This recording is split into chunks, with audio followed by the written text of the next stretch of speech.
ঘটনা গত 2/9/2025 ইংরেজি তারিখে প্রায় 13 জন বিওডিএ একটা অনাস্থা প্রস্তাব আনছেন। অনাস্থা প্রস্তাব আনার মূল হইল মনের দূরত্বটা চেয়ারম্যান বা বিওডি গণের মধ্যে মনের দূরত্ব বাড়াতাকে লইয়া এবং সঙ্গে একটা ডিলার নিয়োগ বরুয়ালা পশ্চিম বরুয়ালার জনৈক কনক দাস মাস্টারি চাকরি হয়েছে, হে রিজাইন দিয়ে গেছে 2022 ইংরেজি। এই 2022 ইংরেজি এই ডিলারিটা নিয়োগ দেওয়ার লাগে প্রায় 60 জনে আবেদন করছেন সমবায় সমিতি কর্তৃপক্ষের কাছে, চেয়ারম্যান প্লাস বিওডি গণের কাছে। তার মধ্যে আমরা 2 জন সিলেক্ট করেছি, করিয়ে ঊর্ধ্বতন কর্তৃপক্ষ ফুড অ্যান্ড সিভিল সাপ্লাই করিমগঞ্জে পাঠিয়েছি। কিন্তু ঊর্ধ্বতন কর্তৃপক্ষ ফুড অ্যান্ড সিভিল সাপ্লাই কর্তৃপক্ষ আমাদেরকে বলেছেন যে একজন সিলেকশন করে বিওডি মিটিংয়ে ফাইনাল করে দেওয়ার জন্য। আমরা তা দিতে পারি নাই, তাই সেটা এরকমই থেকে যায়। এদিকে ঘটনার উৎপত্তি এটা সম্পূর্ণ মিথ্যা এবং ভিত্তিহীন। বর্তমান চেয়ারম্যান অত্যন্ত ভালো মানুষ, অমায়িক ব্যবহারের অধিকারী, সামাজিক কাজের লগেও জড়িত। আমরা সার্জিশাল মসজিদে একটা ওয়াজ হয়েছিল গত বছর, উনি 3000 দিয়ে আমাদেরকে ফোন করে আমাকে করে দিয়েছেন যে মসজিদের জন্য ওয়াজে 3000 টাকা দিয়ে দিও আমার তরফ থেকে। এইরকম প্রকৃতির মানুষ। এটা মনের দূরত্ব থেকে বিওডি এবং চেয়ারম্যান এর মধ্যে এইরকম হয়েছে, সম্পূর্ণ মিথ্যা এবং ভিত্তিহীন। পরের ঘটনা, যেহেতু 13 জন বিওডি আমার কাছে আনিয়ে অ্যাপ্লিকেশন দিয়েছে, দেওয়ার পরে আমি 3-4 দিন আমার হাতে রেখেছি, রেখে ঊর্ধ্বতন কর্তৃপক্ষ এআরসিএস আর.কে. নগর মহোদয়ের নিকট ফরওয়ার্ডিং করে পাঠিয়েছি। তারপর টেলিফোনিক বার্তালাপে এআরসিএস মহোদয় সভা করার জন্য অনুমতি দিয়েছিলেন, সভাও হয়েছে। কিন্তু সেই সভা ঊর্ধ্বতন কর্তৃপক্ষ এআরসিএস আর.কে. নগর মহোদয়ের নিকট পাঠানো হয়েছে মিটিং করার পর। তারপর একটি আবেদন বা কমপ্লেন জনৈক চেয়ারম্যান বিপ্লব বণিক মহোদয় পাঠিয়েছেন, সেটার ইনকোয়ারি জোনাল জয়েন্ট রেজিস্ট্রার শিলচরের কাছে। তখন ইনকোয়ারি করে ইনকোয়ারি অফিসার জনৈক উত্তম দাস, সিনিয়র ইন্সপেক্টর আর.কে. নগর এআরসিএস অফিস, ওনার ইনকোয়ারি রিপোর্টের উপর ভিত্তি করে জোনাল জয়েন্ট রেজিস্ট্রার শিলচর মহোদয় যে অনাস্থা প্রস্তাবটা অবৈধ বলে ঘোষণা করে বিপ্লব বণিককে পুনরায় চেয়ারম্যান হিসাবে ঘোষণা করে আমাদেরকে চিঠি পাঠিয়েছে। হ্যাঁ, নিয়ম অনুযায়ী আনা যায় অনাস্থা, যেমন ওই বিওডি গুলো চেয়ারম্যান রে বানিয়েছেন ভোটের মাধ্যমে, আবার বিওডি গুলো অনাস্থা আনতে পারেন, কিন্তু রিজন থাকতে লাগে, সার্টেন রিজন। না, আমি তো ঊর্ধ্বতন কর্তৃপক্ষ নয়, আমার ঊর্ধ্বতন কর্তৃপক্ষ এআরসিএস, আমি ফরওয়ার্ডিং করতে পারি।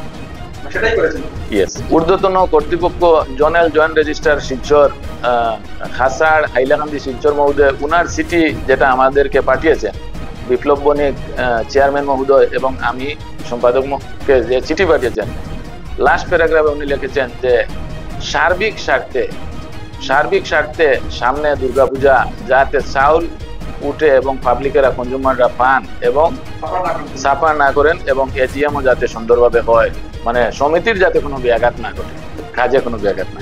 আগামী 29 তারিখে আমাদের সাধারণ সভা আছে, সবার সভাপতিত্ব।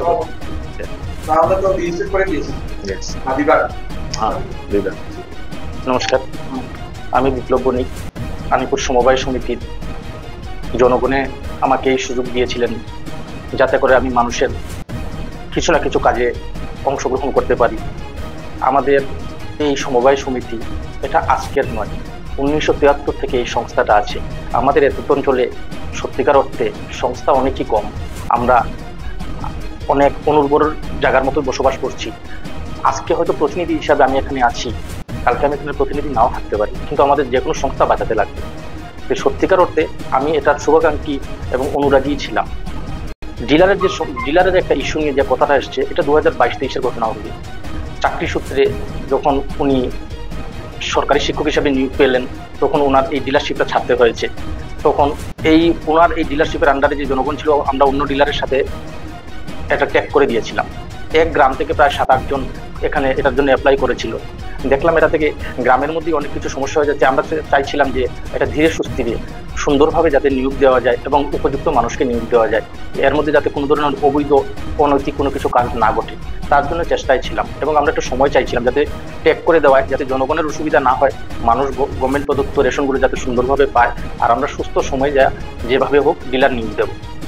আমার উপর অতিরিক্ত চাপ সৃষ্টি করা হয়েছিল, তখন আমি মতও দিয়েছি এই এজিএম এর আগে, হ্যাঁ 100 বার, এবার তো অনেকদিন হয়ে গেছে, এবার আমরা মোটামুটি একটা পরিবেশও শান্ত, আমরা ডিলার নিয়ে দিয়ে দেবো। কিন্তু এটা এজিএম এর পরে, এজিএম হচ্ছে অ্যানুয়াল জেনারেল মিটিং, এটার সাথে ডিলারের কোনো সম্পর্ক সম্বন্ধ নেই। কারণ এজিএম এ সবাই আসতে পারে, এখানে 5জন 7জন যারা অ্যাপ্লিকান্ট আছে এদের প্রতিনিধিও এখানে আসবে, এদের সমর্থিত লোকও এখানে আসবে। আমরা যদি কারো একজনের মত দেই, এখানে একটা পক্ষপাতিত্ব দৃষ্টি হয়। এটা আমরা বডি মিটিং করে আমরা সিদ্ধান্ত নিয়ে আমরা যে জেনুইন যাকে দেওয়া প্রয়োজন আমরা তার প্রতি আমরা সম্মতি দিয়ে আমরা ঊর্ধ্বতন কর্তৃপক্ষের কাছে আমরা পাঠিয়ে দেবো, এই চেষ্টায় ছিলাম। এখানে আমার কোনো অসাধু উদ্দেশ্য ছিল না। কিন্তু দুঃখের বিষয়, পরিতাপের বিষয়, কি বা কেন কি কারণে আমার বিরুদ্ধে এইভাবে অনাস্থা আসলো। অনাস্থা আসতেই পারে, এটার প্রতি আমার কোনো দুঃখ নেই। এটা একটা ভোটের মাধ্যমে জিতে আসা সংস্থা। এখানে আমরা 15 জন বিওডি ছিলাম, আমার একজন, এর মধ্যে থেকে একজন বয়োজ্যেষ্ঠ পিতৃতুল্য বিওডি গত 1.5 বছর আগেও ইনি স্বর্গবাসী হয়েছেন। আমরা এখন 14 জন এখানে বর্তমান আছি। কিন্তু অনাস্থা আমার উপর আসতেই পারে, এটা কোনো বড় কথা নয়। কিন্তু যেভাবে যে পরিস্থিতিতে অনাস্থা আনা হয়েছে, আর্থিক কেলেঙ্কারি দেখিয়ে, তারপর এই আমি চেয়ারম্যান হয়েছি, আমি বিল্ডিং করে দেবো, বাউন্ডারি ওয়াল করে দেবো, তারপর আমি কোনো সার্বিক কাজে, সংস্থার কোনো উন্নয়নমূলক কোনো কাজে আমি জড়িত হতে পারিনি, আমার পিরিয়ডে কোনো ভালো কাজ হয়নি। আপনারা গেলে দেখতে পারবেন। আমি হলফ করে বলতে পারছি, এই সোসাইটিতে আমি পাবলিকের দেওয়া দায়িত্ব পাওয়ার পর প্রথমবারের মতো আমি 15th অগাস্টের অনুষ্ঠান যখন পেয়েছিলাম আমাদের স্বাধীনতা দিবসের, আপনারা অন্যান্য ডিলার বা আশপাশের লোকজনের সাথে আলাপ করলে দেখবেন 15th অগাস্ট আমরা প্রত্যেক বছর উদযাপন করি। কিন্তু আমি চাইছিলাম যে এটা আমাদের দেশের অনুষ্ঠান, আমাদের সার্বিক অনুষ্ঠান, এই অনুষ্ঠানকে যাতে মানুষের মধ্যে একটা সুন্দরতার মেলবন্ধনের যাতে করা যায়। তাই আমি প্রথম যে স্বাধীনতা দিবসের যে অনুষ্ঠানটা করেছিলাম, এত অঞ্চলের মানুষ এখনো বলে যে এই অনুষ্ঠানটা অতি সুন্দর হয়েছে। আপনারা সোসাইটির অফিস করবে যদি যান, আপনারা দেখতে পারবেন আগে কি পরিস্থিতি ছিল আর এখন কি রূপ এটা পেয়েছে। এটা বলবো না যে আমার জন্য হয়েছে, আমি এটার পুরোপুরি কৃতিত্ব দেবো আমার সব সম্মানিত বিওডিগণকে, আমার সচিব মহোদয়কে, সবার মিলিত প্রচেষ্টা এটা হয়েছে। তাইলে কিছু না কিছু তো কাজ হচ্ছে।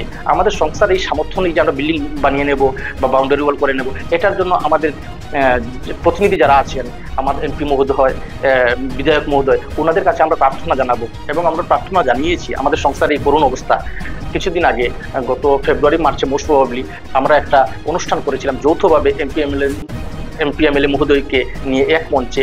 ওনারা আমাদেরকে সাড়াও দিয়েছিলেন। সরকারি কোনো কিছু তহবিল আসতে গেলে তো সময় সাপেক্ষ, এটা তো আজকে বললে আজকে হবে না, ওনাদের এটা দৃষ্টিতে আছে এবং ওনারা কথা দিয়েছেন। আমরা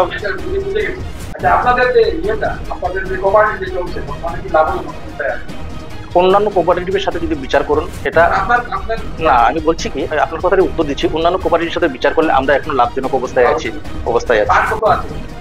ফান্ড আমাদের নেয়ার ওপর 30 লক্ষ টাকা আমাদের ফান্ড আছে, কিন্তু ফান্ড গভর্নমেন্টের করে, যেটা আমাদের প্রফিট আছে, প্রফিটটা আটকে আছে।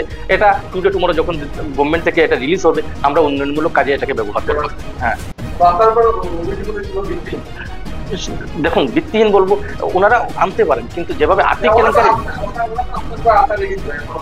হ্যাঁ আমার সবচেয়ে দুঃখ লেগেছে ওই জায়গাটাতে, আর্থিক কেলেঙ্কারি দিয়ে এভাবে সমাজে আমাকে হেয় প্রতিপন্ন করা হয়েছে। আমি তো দেখুন, আমি সাধারণ মানুষ, আমি সমাজে বসবাস করব, সবাইকে আমার তো সবার আপনাদের যেভাবে মাথা উঁচু করে বসবাস করার অধিকার আছে, আমারও ঠিক সেই রূপ। যখন আমার বাচ্চাটা আমাকে প্রশ্ন করলো, বাবা তুমি কি এই সমস্ত ব্যাপারে যুক্ত, তখন আমি একটু বাবা হয়ে আমার সন্তানকে কি উত্তর দেই বলবো, এটাই আমাকে সবচেয়ে পীড়া দিয়েছে। একটা সময় আমি আমার বিভাগীয় দপ্তরকে ধন্যবাদ জানাবো, ওনাদের ন্যায় বিচারে আমি আজকে পুনর্বার আমি দায়িত্বভার পেয়েছি। আমি আমার রেস্ট অফ কার্যকাল যেটা রয়েছে আমি চেষ্টা করব, যদি আমার সম্মানিত বিওডিগণ আমাকে সাহায্য সহযোগিতা করেন, আমিও ওনাদেরকে পাশে থাকবো, একত্রে আমি আমার কার্যকাল চালিয়ে যাব। যদি ওনাদের এই আশীর্বাদ আমার প্রতি না থাকে তবে তো আমার কিছু করার নেই। আর ওনারা যদি আমাকে দিয়ে অসুবিধা হয় আমাকে বলতে পারেন, আমি নিজে রিজাইন দিয়ে দেবো। আমি কোনো লিপসায় থাকার মতো লোক আমি নই। আপনারা একটু খোঁজখবর নিলে দেখবেন আমার একটা সাইকেল নেই, আমি পায়ে হেঁটে চলাবো এবং মিথ্যা কথা না। আমার একটা ছোট ব্যবসা আছে, এই ব্যবসা দিয়ে আমি আমার পরিবার প্রতিপালন করি।